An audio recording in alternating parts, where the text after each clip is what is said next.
أعوذ بالله السميع العليم من الشيطان الرجيم بسم الله الرحمن الرحيم الحمد لله رب العالمين والصلاة والسلام على رسول الله وعلى آله وصحبه ومن والاهم بإحسان إلى يوم الدين وبعد السلام عليكم ورحمة الله وبركاته.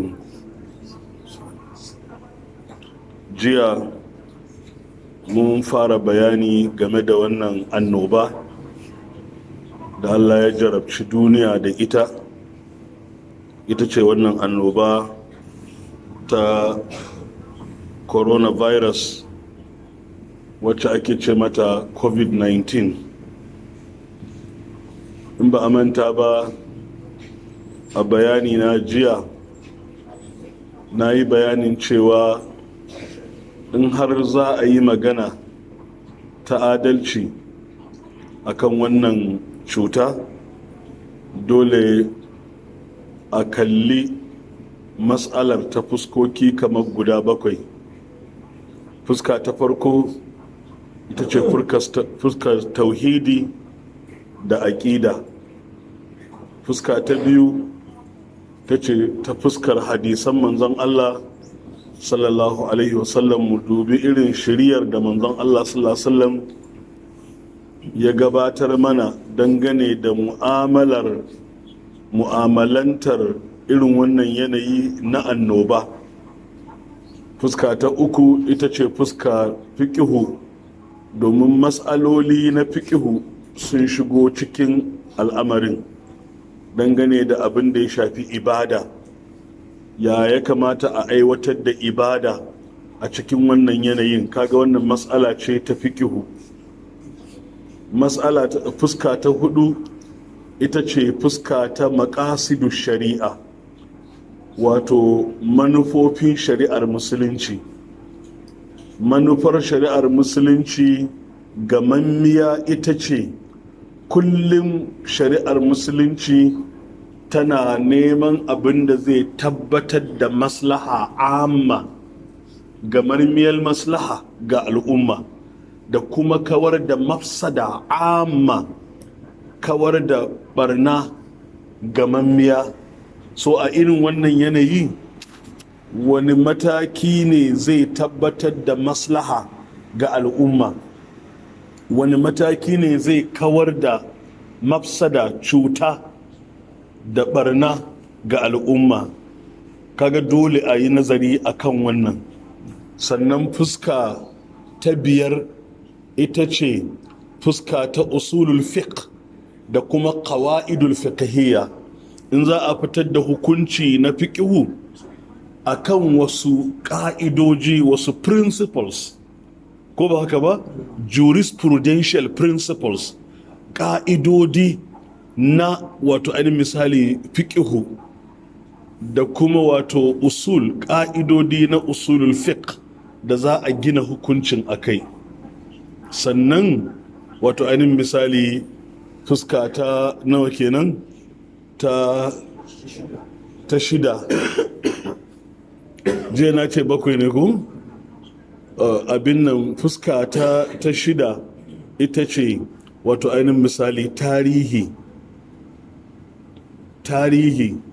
A tarihance shin akwai annoba da suka rinka faruwa a tarihi waɗanda suka rika shafar al'ummar musulmi? A waɗancan yanayin yaya musulmi suka yi? Sannan fuska ta 7 ita ce ba wanda ya isa ya yi adalci ma wannan maganar yana malamin addini, ba shi da ilimin likitanci, kuma bai nemi bayani daga ƙwararrun likitoci da masana kimiyya ba, kuma ya zan ya iya yin adalci akan bayaninsa. Domin Allah ya ce fas'alu ahla zikiri in kuntum la ta'lamun, ku tambayi waɗanda suke da sani in kun kasance ku ba ku sani ba. Don haka mutum ba zai yi adalci ma wannan bayanin ba matuƙar bai nemi bayanin likitoci, ko zai zo ya zauna da su yi masa bayani, ko kuma ya nemi abin da suka yi na bayani a rubuce, ko kuma yanzu tun da kafafen sadarwa ko a audio ko a video ya ga irin bayanai da suka bayar. Wannan abu ne wanda shike ba za ka ɗauki abin kawai ka ba da hukunci a addinance ba tare da ka hada da ilimin likitanci ba. Kuma mu a matsayinmu na musulmi, likitoci ba za su yi bayani haka kawai ba ta fuskar likitanci ba tare da su yi la'akari da kuma menene addini ya ce ba. To waɗannan fuskoki guda 7 wajibi ne in har za a yi bayani a tabbatar wato bayani ya tattaro waɗannan fuskoki ya ginu a kansu. Jiya mun yi bayani akan ɗaya daga cikin waɗannan kuma wanda shine mafi muhimmanci, wajibi ne mu jaddada wannan fuska ita ce mafi muhimmanci, fuskar tauhidi da aƙida. Ba yadda za a yi mu yi wani abu ko mu ɗauki matakin da zai raba mu da imaninmu ko ya raba mu da addininmu. Don haka wannan fuska ta tauhidi da aƙida ta fi kowace fuska muhimmanci. Kuma jiya a cikin bayaninmu na tauhidin nan mun yi bayanin fuskoki na tauhidi akan wannan al'amari wajen fuskoki wajen guda 4 ko 5 wanda shike ba sai na nanata ba. Amma a ƙarshe na ce akwai ƙarashin bayani da ya shafi tauhidi da aƙida wanda yau insha Allah za mu ƙarasa. Wannan fuska ta ƙarshe ta tauhidi a cikin guda 7 na har yanzu muna kan tauhidi ne. To fuska ta ƙarshe dangane da tauhidi shine babu mafita a gare mu, babu mafita a gare mu bayan mun gamsu cewa wannan abin da nufin Allah ya faru da kuma izinin Allah, domin ta'ala an yakuna fi mulkihi ma la yasha. Allah ya ɗaukaka a ce a cikin mulkinsa wani abu ya faru ba da izininsa ba. Ko ka ce wai China ce ta ji ko America ne ko wane ne, a'a jemagu ne menene, da izinin Allah ya faru. In Allah bai yadda ba zai faru ba. To don haka akan wannan babu mafita, babu tsimi, babu tanadi, babu dabara da ya wuce a koma ga Allah tabaraka wa ta'ala. Shine la haula wala quwwata illa billahi al-aliyyil azim. Babu wata iyawa, babu wani ƙarfi, babu komi. Ka duba Trump, shugaban mahaukatan duniya ko? Ka duba Trump duk da haukarsa da gadarsa ɗinsa da gawarsa, sai da ice wannan abin fa sai an yi addu'a. Wannan abin fa sai an yi addu'a. Ashe babu wanda ya fi kowa yarda da Allah irin musulmi, babu wanda ya kai musulmi tauhidi.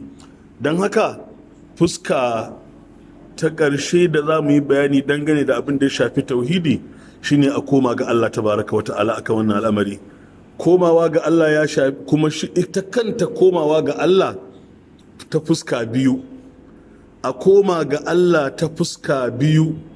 Fuska ta farko game da ma'anar komawa ga Allah ita ce wato misali mun gamsu a bayanan da muka gabatar cewa irin wannan Allah yana saukar da ita a matsayin wato ainihin misali azaba ga bayi saboda sabo yayi yawa. Mun jawo ayoyi zahara al-fasadu fil barri wal bahr bima kasabat aydin nas liyudhiqahum ba'da alladhi amilu la'allahum yarji'un. Mu koma ga Allah tabaraka wa ta'ala ta hanyar istighfari da tuba zuwa ga Allah tabaraka wa ta'ala daga zunuban da ake yi. Ana aikata sabon Allah tabaraka wa ta'ala fiye da duk yadda mutum yake tunani. Ba sai mun sake nana ta irin abubuwan da ake yi ba a duniya yanzu. A ƙasar ka kawai ka tuna ka ji abin da wato ainihin misali ake yi. Mutane nawa ne ake kama su da kwakwalen kan mutane? Mutane nawa ne da ake kama su da kan mutane, sun yanka kan mutane da sauransu. Allah ya sauwake. To don haka mu koma ga Allah tabaraka wa ta'ala. Wa an istaghfiru rabbakum thumma tubu ilayhi yursilis samaa alaykum midraran wa yazidkum quwwatan ila quwwatikum wa la tatawallaw mujrimin. Annabi Hudu yana ga mutanensa ku koma zuwa ga Allah tabaraka, ku tuba zuwa ga Allah, ku yi istighfari zuwa ga Allah tabaraka wa ta'ala, ku tuba zuwa gare shi, sai Allah ya saukar muku da ruwa mai kwarara, sannan ya ƙara muku ƙarfi akan ƙarfinku. Kada ku juya baya kuna masu wato sabo da laifi ga Allah tabaraka wa ta'ala. Ana cewa ku koma zuwa ga Allah tabaraka wa ta'ala, fafirru ila Allah, ku gudu zuwa ga Allah tabaraka wa ta'ala, a daina zunubai, a daina ayyuka na sabo, a hana sabo. Masu iko su hana sabo da ake yi a ban ƙasa, in ba haka ba fushin Allah zai ci gaba da sauka akan bayi, kuma a rasa yadda za a yi. Daga ciki akwai hadisi na annabi sallallahu alaihi wasallam wanda annabi yake nuna cewa to ani misali mutane in sun aikata abubuwa biyar sai abubuwa biyar sun same su. Daga ciki akwai abin da annabi sallallahu alaihi wasallam yake cewa mutane ba za su wato ainihin misali yi aikata zinace ba da fajirci face sai Allah ya jarrabe su da wato cututtuka waɗanda ba a san irinsu ba daga cikin magabatansu. Don haka ya jama'a mu koma ga Allah tabaraka ta'ala, mu tuba zuwa gare shi a irin wannan yanayi, mu yawaita istighfari. Annabi sallallahu alaihi wasallam shi ma da baya aikata kuskure ya ce yana yin istighfari a rana sau 100. Ina gare mu? Don haka a ɗaiɗaikunmu mu yawaita istighfari, mu yawaita addu'ar annabi Yunus alaihi salam, domin wannan yana nuna mana lokacin da bawa ya samu kansa a cikin yanayi da ba yadda ya iya, kamar irin yanayin da annabi Yunus ya samu kansa a ciki, kifi ya haɗiye shi, yana cewa la ilaha illa anta subhanaka inni kuntu minaz zalimin. La ilaha illa anta. A ɗaiɗai kuma mu yawaita wannan addu'a ta annabi Yunus alaihi salam, mu koma zuwa ga Allah tabaraka wa ta'ala da yawan addu'o'i. Akwai addu'a da annabi sallallahu alaihi wasallam ya karantar a irin wannan yanayi na annoba. Allahumma inni a'udhu bika min al-barasi wal jununi wal juzami wa min sayyi'il asqami. Mutum ya kiyaye wannan addu'a. Ga addu'a da manzon Allah sallallahu alaihi wasallam ya ce a yawaita yana yi safiya da maraice. Bismillahi alladhi la yadurru ma'asmihi shay'un fil ardi wala fis sama wa huwa as-sami'ul alim. Cikin azkarus sabahi wal masa. Ko da sunan Allah wanda babu abin da yake cutarwa da sunansa a sama da ƙasa, kuma shine mai ji, shine mai gani. Annabi ya ce duk wanda ya wannan addu'a da safe a wannan yini babu abin da zai cutar da shi. Haka duk wanda ya yi ta da yamma sau 3, da safe sau 3, a wannan dare babu abin da zai cutar da shi. Wannan fuska ta farko kenan ta komawa ga Allah tabaraka wa ta'ala. A koma ga Allah, a daina ayyukan sabo. Istighfari babu abin da yake kawar da bala'i kamar istighfari. Daga cikin fuskoki na komawa ga Allah tabaraka wa ta'ala shine a yawaita ayyukan alkhairi da sadaka, musamman a irin yanayin da wato misali in kaga irin yanayin da wato kasashe suke shiga na cewa wato za a yi locking down gari gaba daya, ba wanda zai fita. To musamman mu a yanayin kasar mu, Allah ya kiyaye, kada Allah ya jarabe mu da wannan. A ce a kai marhalar za a ce kada kowa ya fita, alhali mun sani kusan kashi 80 ko 90 cikin 100 na mutanenmu kowa in a ranar zai fita ya samu abin da zai ci a wannan yini.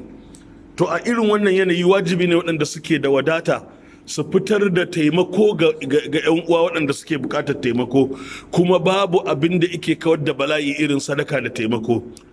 Ko a Hausa masu barasa cewa sadaka maganin masifa, sadaka maganin bala'i.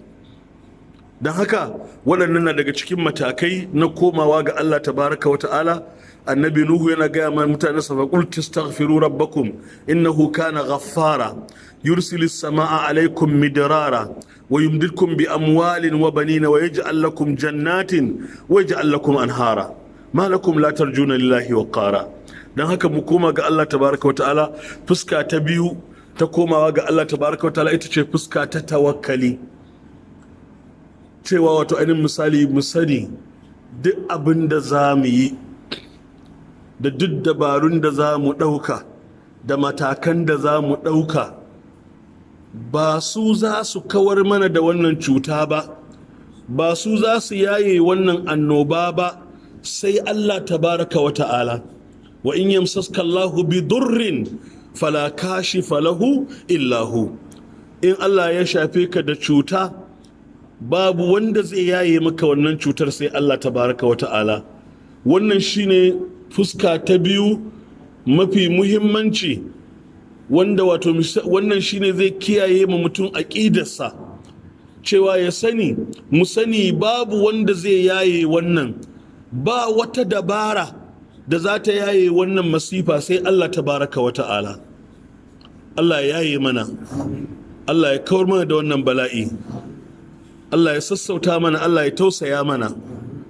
Don haka wannan ita ce fuska ta biyu ta ma'anar komawa zuwa ga Allah tabaraka wa ta'ala. Ka yi yaƙini cewa Allah ne kawai mai yaye wannan bala'i, babu wanda ya sai yaye sai shi.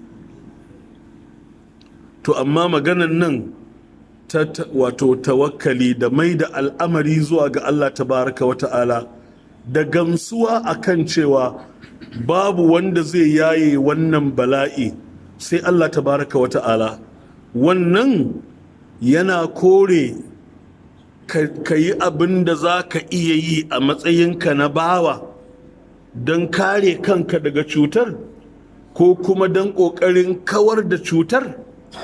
Da muka ce a koma ga Allah tabaraka wa ta'ala, a yi yaƙinin cewa babu wanda zai yaye sai shi. Ana nufin mu naɗe hannuwanmu kada mu yi wani kataɓus. Wannan ita ce gaba ta biyu da za mu shiga ta hadisan manzon Allah sallallahu ta'ala alaihi wa alihi wa sallam. Allah ya datar da mu.